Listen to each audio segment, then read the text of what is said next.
Welcome back to my channel. If you've been here before, what's up? If you haven't, please subscribe, like, and leave a comment. Check this out, people. I know I haven't posted in a while, because I did end up getting my CDL Class A. I did end up finishing school, graduating school. But as you can see from the title of this video, it's called I Failed My CDL Test. So at the DMV, the first time I went, this is a story I want to tell y'all about. The first time I went to the DMV, I did fail my CDL test, which it kind of discouraged me. I had my head down for a while. I was thinking to myself too much. I was like stuck in my own head. I was telling myself, man, I'm not gonna get my CDL. I'm not gonna ever pass this test. I was just telling myself a lot of stuff in my mind. You know what I'm saying? Not me. So let me go ahead and get this story started. So keep in mind, I thought I had it in the bag. I thought I was going to pass, no problem. I thought I was going to go and ace my driving CDL test, right? So what happened was, man, I studied like my pre-trip, my air brake test. I tried to keep everything from my maneuvers when my instructor kind of, taught me to pay attention to all of that. I try to keep in mind like my wide turns when I take my actual road test after I do my pre-trips and everything else.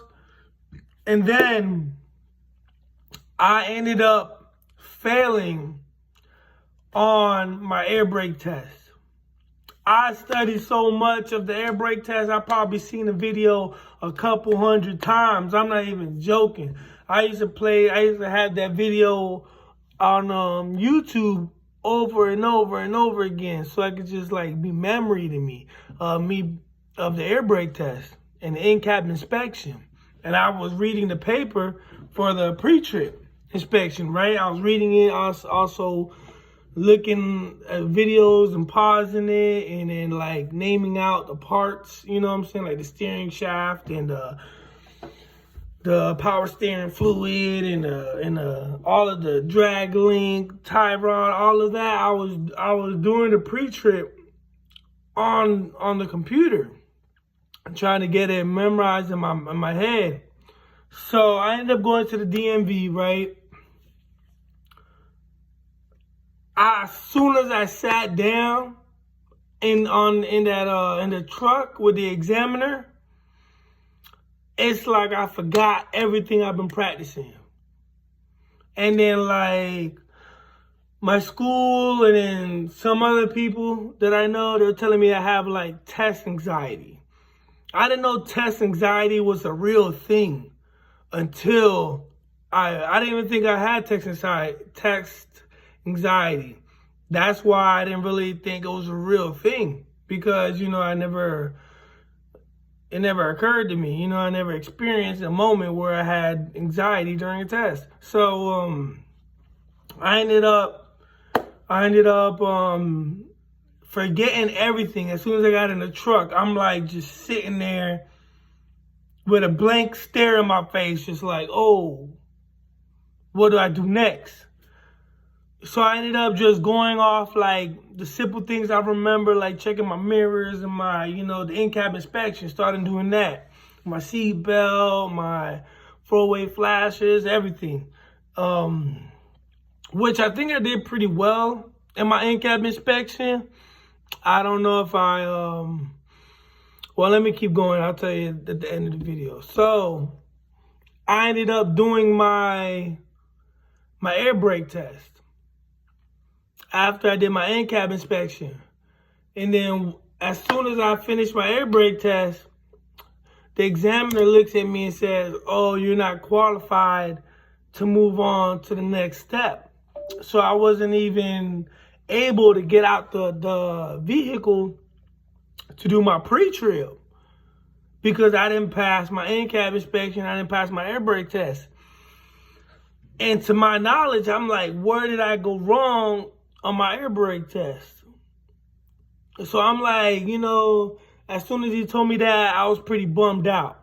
I didn't want to talk to nobody. Everybody was calling me like, oh, did you pass your CDL? Did you pass your CDL? I'm like, didn't want to talk to nobody, right? I get back to my people's crib, and I'm watching it on YouTube. I'm like, what did I miss? What did I go wrong? Because the examiner is not allowed to tell you what you did wrong.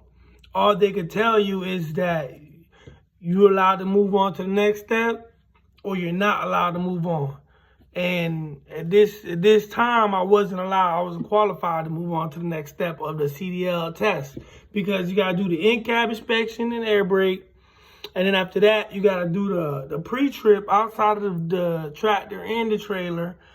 And then after that, you go into the maneuvers. And after the maneuvers, then you go to the road test. So they stopped me right at the in-cabin air brake test. So after that, let me get back on track. So I'm back at the crib now. I'm looking at videos like, what did I go wrong? And the whole time I'm beating myself up like I needed to pass. I don't understand how I passed. And then I realized that test anxiety is a real thing, because I literally forgot a whole lot of steps that I knew before I got in that truck, but me getting into that truck made me forget, but I knew. So one of the things I messed up was, I don't know if this counts as a lot of points or whatever, but I didn't mention the fuse, that I had the extra fuse for my vehicle. I didn't do the in-cab indicator inspections. Like, when I asked the examiner to exit the vehicle, I was doing like left indicator, right indicator, four-way blinkers. I was doing my high beams and my low beams. But he wasn't present with me, making sure that it worked inside the vehicle. He was looking outside the vehicle. So I had to do that twice. I had to do that while he was outside the vehicle, and then run it again while he was inside to make sure that the inside indicators and the lights work. So, that was a pretty, obvious one that I missed, that I should have never missed. Also, after I completed the in-cab inspection, I turned off the vehicle to do my air brake test. And then after I turned it off, I turned it back on. Don't ask me why I did that. Do not ask me why. I should have just turned on the ignition so the gauges can work, but I actually turned on the engine. You know what I'm saying? So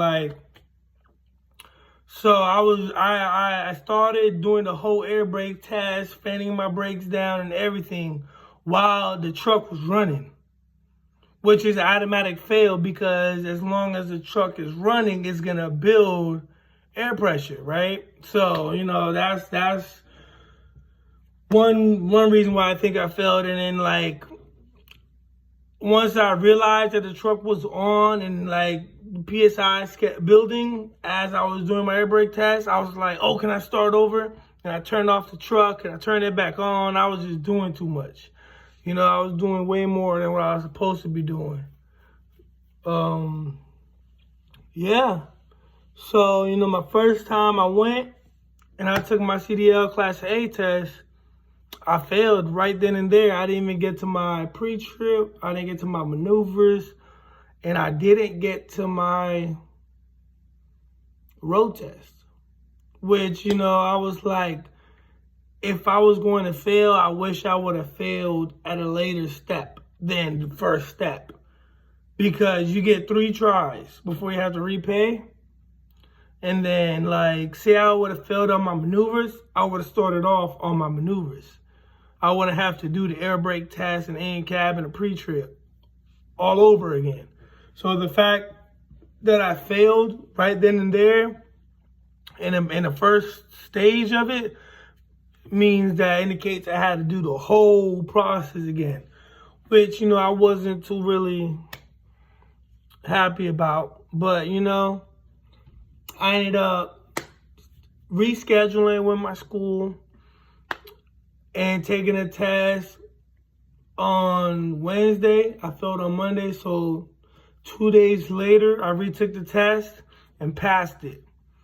So I actually, right now, I do have my CDL Class A because I did end up passing my in-cab inspection, my air brake, my pre-trip, my maneuvers, and my road trip, everything 2 days later. You know, but for those 2 days, I kid you not, I was like sitting inside the car and I was like practicing everything as if I was in a truck.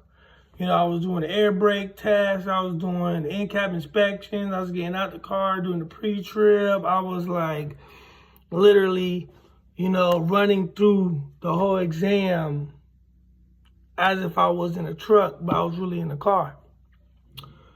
And I guess that helped me pass because, you know, I passed. I got my CDL, and I am now official CDL Class A holder.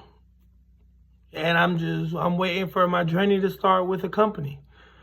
You know, I've been applying for a few companies, and a lot of them want you to have experience. That's one thing I realized. A lot of companies want you to have experience. So I got a couple companies in mind. I'm gonna let y'all know my next video which company I choose to go with. But just for this video, I wanted to share that I did fail my CDL test, my first attempt. You know, but I stuck through it. I took the test 2 days later and I passed. So, you know, anybody that's out there and failing the test, you might not get it the first time, but as long as you don't give up, you will get your CDL. You will pass that test, you know. And that goes with everything. It don't gotta be a CDL. Like any type of test you're going through in life, if you don't make it the first time, just stick to it. And then you'll see the light, you know, you'll make it through. That's his video. Please like, comment, subscribe, share. Let me know about you. If you got your CDL test, let me know if you passed the first time. And that's the end of this video.